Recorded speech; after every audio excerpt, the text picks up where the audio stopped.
नमस्कार, बहुत स्वागत है आप सभी का। मैं हूं अपर्णा मौजम। शुरुआत कर रहे हैं बड़ी खबर के साथ। राज्य में सभी आंगनबाड़ी केंद्र खोलने का फैसला लिया गया है और राज्य भर के सभी केंद्र अब खुलेंगे। करीब 2 साल बाद आंगनबाड़ी सेंटर्स दोबारा खोले जाएंगे। कोविड के चलते आंगनबाड़ी सेंटर्स को बंद किया गया था और अब धामी सरकार ने सभी सेंटर्स को एक बार फिर खोलने का बड़ा फैसला लिया है। तो करीब 2 साल बाद दोबारा ये सेंटर्स खोले जाएंगे। कोविड की वजह से इन सेंटर्स को बंद किया गया था और ये बड़ा फैसला धामी सरकार की ओर से लिया गया है। केदारनाथ में बीते रोज पूर्व सीएम त्रिवेंद्र रावत और बीजेपी नेताओं का विरोध हुआ था, जिसके बाद अब बीजेपी हाईकमान ने हरक सिंह रावत को इस मोर्चे पर तैनात किया है। हरक सिंह रावत मंत्री अतीश्वरानंद के साथ कल केदारनाथ जाएंगे और पंडा पुरोहितों से बात करेंगे। इस दौरान पार्टी कार्यकर्ताओं के साथ भी मुलाकात करेंगे।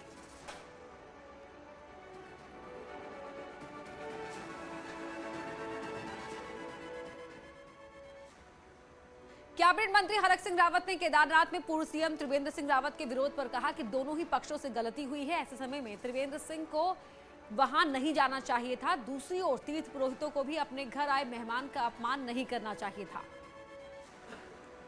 या तो त्रिवेंद्र भाई को वहां जाना भी नहीं चाहिए था इस समय, और अगर त्रिवेंद्र भाई चले भी गए थे तो वहाँ के समाज के लोगों को भी, क्योंकि अब वो मुख्यमंत्री नहीं है, और वहाँ के लोगों को भी थोड़ा समझदारी देखिए। घर में आए हुए मेहमान को का तो सबको सम्मान करना चाहिए।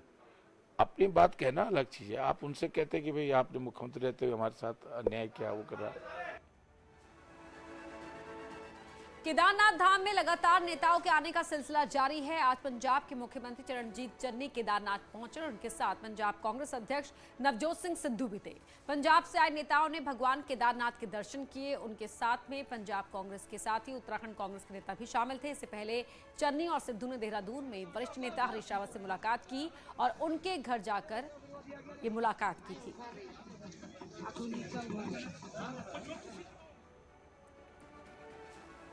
विधानसभा चुनाव नजदीक है। चुनाव से ठीक पहले नेताओं को यूपी में भगवान राम तो उत्तराखंड में भगवान शिव याद आने लगे हैं। केदारनाथ में सियासी दौरों की बाढ़ आ गई है। हालांकि कृपा किस पर बरसेगी ये जनता ही तय करेगी।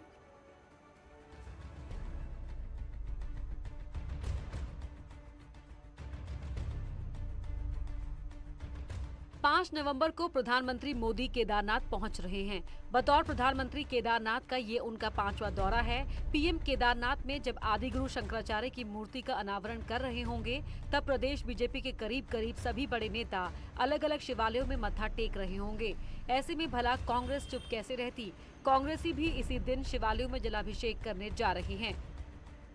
हमारे केदारालय, हमारे शिवालय उसके प्रतीक हैं।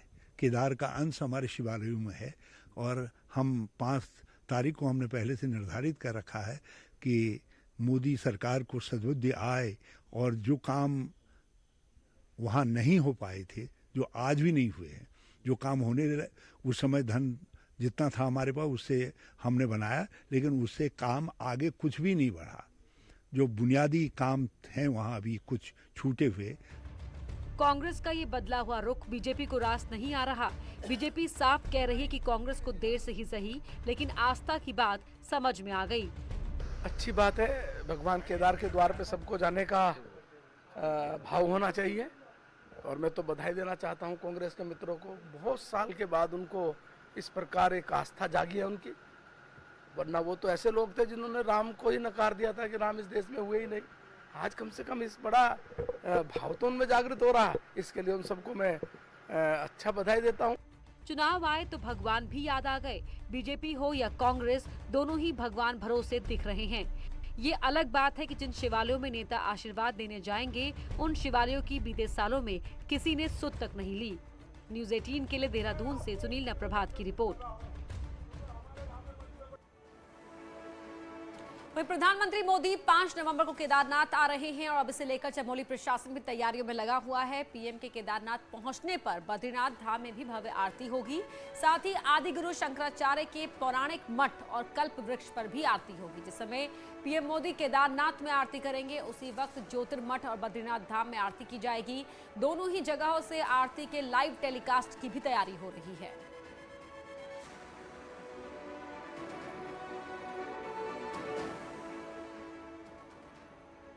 चुनाव आयोग ने सीनियर सिटीजन्स को बड़ा तोहफा दिया है। उत्तराखंड में इस बार होने वाले चुनाव में 80 साल उम्र से ज्यादा उम्र के लोग और दिव्यांग लोगों के लिए घर में ही वोट डालने की व्यवस्था की जाएगी।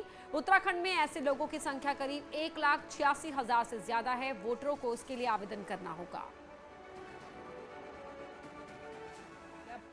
कि 80+ का जो हमारे वोटर्स हैं, 80 साल से ज़्यादा जिनका उम्र है, उनका वोटिंग जो है वो एट होम ही कर सकते हैं। मतलब उनको जो पोस्टल वोट दिया जाएगा, पूरा ऑल ओवर उत्तराखंड 80+ जिनका एज हुआ है और पर्सन्स विद डिसेबिलिटीज़ जिनका सर्टिफिकेट है, उनको घर ही में देने के लिए ये व्यवस्था करेंगे। आज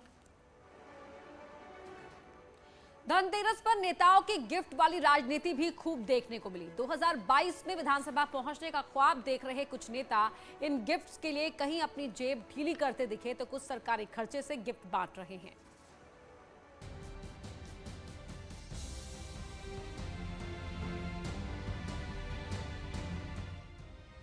साल 2022 के लिए चुनावी मंच सज चुके हैं। चुनाव में महज कुछ महीने का ही वक्त बचा है, लिहाजा नेताओं के लिए दीपावली वोटरों से मेल मिलाप का बड़ा मौका साबित हो रही है। खासतौर पर विधायक बनने का ख्वाब संजो रहे नेता महिला वोटर्स को टारगेट करते हुए उन्हें स्पेशल गिफ्ट दे रहे हैं। हल्द्वानी से कांग्रेस के टिकट की आस लगाए बैठे प्रदेश प्रवक्ता दीपक बलूटिया ने तो धनतेरस के दिन आंगनबाड़ी कार्यकर्ताओं को कुकर देकर सम्मानित कर डाला। एक पारिवारिक हमारे पृष्ठभूमि रही है कि समाज के साथ रह के समाज की सेवा करना, और इसका चुनाव से कोई ताल्लुक नहीं है। लेकिन कांग्रेस की जो एक परिपाटी रही है, समाज की सेवा करो, उसके तहत जो हम ये समाज की सेवा कर रहे हैं। महिलाओं को प्रेशर कुकर देने वाले दीपक कोई पहले नेता नहीं है। सत्ता में बैठे नेताओं को भी ऐसे ही गिफ्ट पसंद आ रहे हैं। मंत्री रेखा आर्या ने तो अपनी विधानसभा में महिलाओं के बीच कुकर बांटने का एक पायलट प्रोजेक्ट ही बना डाला। साथ ही मंत्री जी पत्रकारों और गणमान्य लोगों को चादर देकर खुश करने की कोशिश में जुटी है। हालांकि सवाल पूछने पर मंत्री जी सीधे सीधे कोई जवाब नहीं देती। देखिए, मैं समझती हूँ कि चाहे वो कुकर वितरण का कार्यक्रम हो या अन्य चीज हो, किसी को भी किसी भी कार्य करने के लिए रोका नहीं गया है। हाँ, मैं समझती हूँ कि कुछ लोगों को बढ़ते वर्चस्व से, बढ़ते कार्य से, बढ़ती लोकप्रियता से आपत्ति है। वो ना खुद कुछ करते हैं और जब दूसरे कुछ करते हैं तो उसमें उनको दिक्कत ही होती है। अब गिफ्ट देने की वजह जो भी हो, लेकिन गिफ्ट पाने वाली महिलाएं खासी खुश हैं। और क्या कहते हैं, इस तरीके से सम्मान दिया है इन लोगों ने हमें। बहुत सम्मान वाली बात है कि हमारे को जो है इस तरीके से ये पुरस्कार की तरह हमें धनतेरस का त्योहार भी हमारा गिफ्ट हो गया है और एक पुरस्कार के रूप में भी हमें जो है दिया गया है। चुनाव से पहले दीपावली पर दिए जा रहे इन उपहारों के कई मायने हैं। साफ है, जो नेता आज ये गिफ्ट महिलाओं को दे रहे हैं, बदले में वोट के रूप में रिटर्न गिफ्ट की भी आस लगाए बैठे हैं। हल्द्वानी से न्यूज़ 18 के लिए शैलेंद्र नेगी की रिपोर्ट।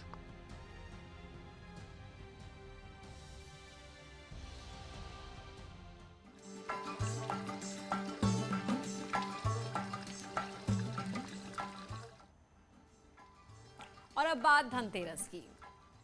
आज धनतेरस का त्योहार है और पूरे प्रदेश में धनतेरस को धूमधाम से मनाया गया। धनतेरस पर बाजारों में अच्छी खासी रौनक देखी गई। लोगों ने खरीदारी की तो वहीं दुकानदार भी बदले हुए माहौल में बेहद खुश नजर आए। ये तस्वीरें आप देख सकते हैं देहरादून, नैनीताल, पिथौरागढ़, जोशीमठ, हल्द्वानी और कोटद्वार की तस्वीरें हैं। मैदान से लेकर पहाड़ तक बाजार सजे हुए हैं और ऐसे में जब खरीदार जमकर खरीदारी कर रहे थे तो दुकानदारों के चेहरे भी खिले हुए दिखाई दिए।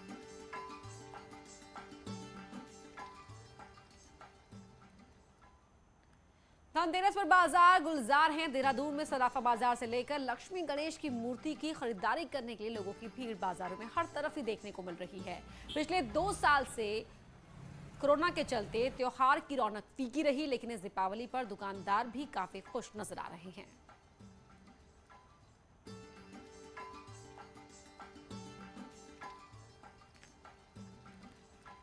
दो साल से त्योहारों की जो रौनक खोई हुई थी वो अब लौट आई है और धनतेरस पर आप देखिए किस तरीके से बाजार जो है वो सजे हुए हैं। ज्वेलरी शॉप्स में लोगों की भीड़ उमड़ी हुई है और लोग यहाँ पर भगवान धनवंतरी को खुश करने के लिए आप देख सकते हैं किस तरीके से शॉपिंग करते हुए नजर आ रहे हैं। सोने चांदी का जो बाजार है वो एक बार फिर से लौट आया है। कुछ लोग भी हमारे साथ मौजूद हैं और दुकानदार भी हमारे साथ मौजूद हैं, उनसे हम बातचीत करेंगे। सर, 2 साल से तो रौनक फीकी थी, लेकिन अब एक बार फिर से त्योहारों की रौनक लौट आई है धनतेरस पर। बढ़िया है जी, बहुत अच्छा काम है और बहुत बढ़िया काम चल रहा है, बहुत ठीक चल रहा है। क्या कहना चाहेंगे इस दिवाली पर? आप लोगों को उम्मीद है कि जो पिछले साल नुकसान हुआ, उससे पहले नुकसान हुआ, वो अब ठीक है? हाँ, पूरी उम्मीद है। पिछले साल की अपेक्षा इस साल काम बहुत ज़्यादा बढ़ा हुआ है और आप देख ही रही हैं भीड़, ये सारी ग्राहकों की भीड़ आपको बता रही है। भारती सुकलानी, न्यूज़ 18 देहरादून। पिथौरागढ़ में धनतेरस का पर्व काफी धूमधाम से मनाया गया। इस मौके पर बाजारों में सुबह से ही लोग खरीदारी करते नजर आए। बीते साल धनतेरस में कोरोना संक्रमण के दौर में गुजरा, ऐसे में इस बार लोग घरों से भारी संख्या में खरीदारी करने के लिए बाहर निकले। लोगों ने सोने चांदी, बर्तन और इलेक्ट्रॉनिक उपकरणों की जमकर खरीदारी की। धनतेरस को लेकर लोगों के उत्साह ने दुकानदारों के चेहरे पर रौनक लौट आई है।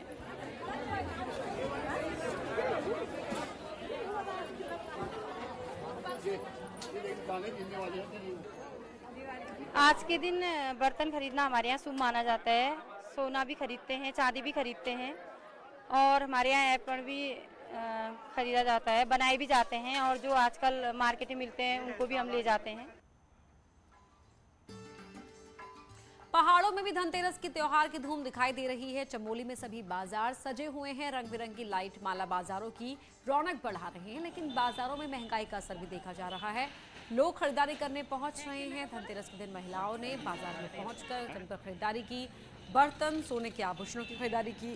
कोरोना के बाद धीरे धीरे बाजारों में रौनक वापस लौटती दिखाई दे रही है।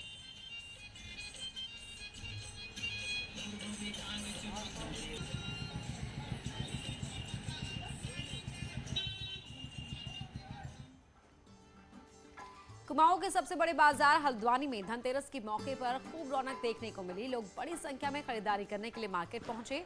हालांकि इस दौरान सोशल डिस्टेंसिंग भी कम देखने को मिली।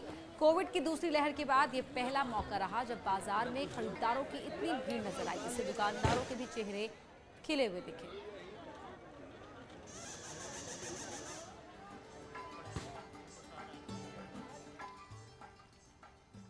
नैनीताल के बाजारों से धनतेरस पर भीड़ कम ही दिखी। हालांकि कुछ लोग बाजारों में धनतेरस के दौरान बर्तन और दूसरा सामान खरीदने पहुंचे, लेकिन उन पर भी महंगाई का असर देखने को मिला है।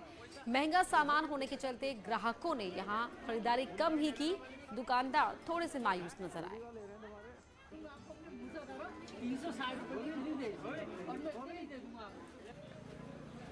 धनतेरस क्या कहते हैं, आपदा ने बहुत बुरा हाल कर दिया है। महंगाई पूछो मत कि महंगाई कहाँ पहुँच चुकी है। एक आम आदमी के लिए सब कुछ कर पाना, मैनेज करना, ये बहुत बड़ी बात हो गई है। बार जो है पिछले 2 सालों से 25-30% कम है हमारा कारोबार और हम उम्मीद कर रहे थे कि हमारा कारोबार अच्छा जाएगा, लेकिन उतना नहीं हुआ।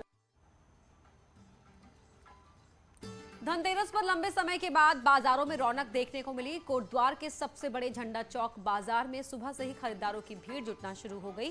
धनतेरस को लेकर बाजारों में आई रौनक से दुकानदारों के भी चेहरे खिल उठे। दुकानदारों का कहना है कि कोरोना काल के बाद ये पहली बार है जब इस तरह का माहौल देखने को मिल रहा है।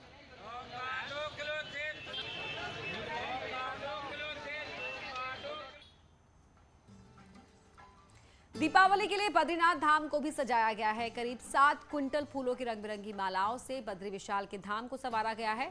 दीपावली के दिन बद्रीनाथ में खास दीप महोत्सव कार्यक्रम आयोजित किया जाता है। इस बार भी लक्ष्मी पूजन के दिन एक खास दीप महोत्सव होगा।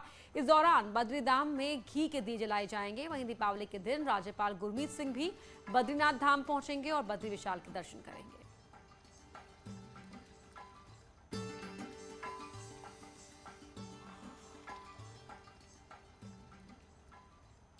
बॉलीवुड एक्ट्रेस उर्वशी रौतेला ने मंगलवार को अपने परिवार के साथ भगवान बद्री विशाल के दर्शन किए। इस दौरान यहां उर्वशी के साथ सेल्फी लेने के लिए लोग काफी एक्साइटेड नजर आए। उर्वशी रौतेला ने कहा कि बद्रीनाथ धाम में उन्हें आध्यात्मिक शांति मिली है। साथ ही लोगों को एक बार बद्रीनाथ के दर्शन के लिए यहां आने की बात कही। Hey guys, मैं बस ये बोलूँगी कि आप भी आइए बद्रीनाथ धाम और घूमिए, यहाँ पे आशीर्वाद लीजिए। मैं बस ये बोलूँगी आप भी आइए बद्रीनाथ धाम और आशीर्वाद लीजिए।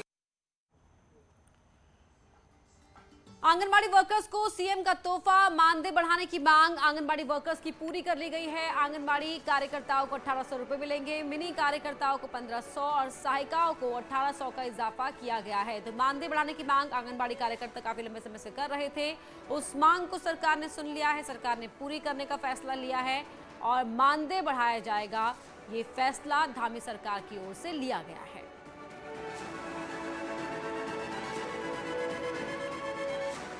दीपावली से पहले या आंगनबाड़ी वर्कर्स को सरकार की तरफ से एक तोहफा कहा जा सकता है, जो मानदेय बढ़ाने की मांग उनकी तरफ से की जा रही थी, उस मांग को सुन लिया गया है, उस मांग पर कार्रवाई करने का फैसला लिया गया है।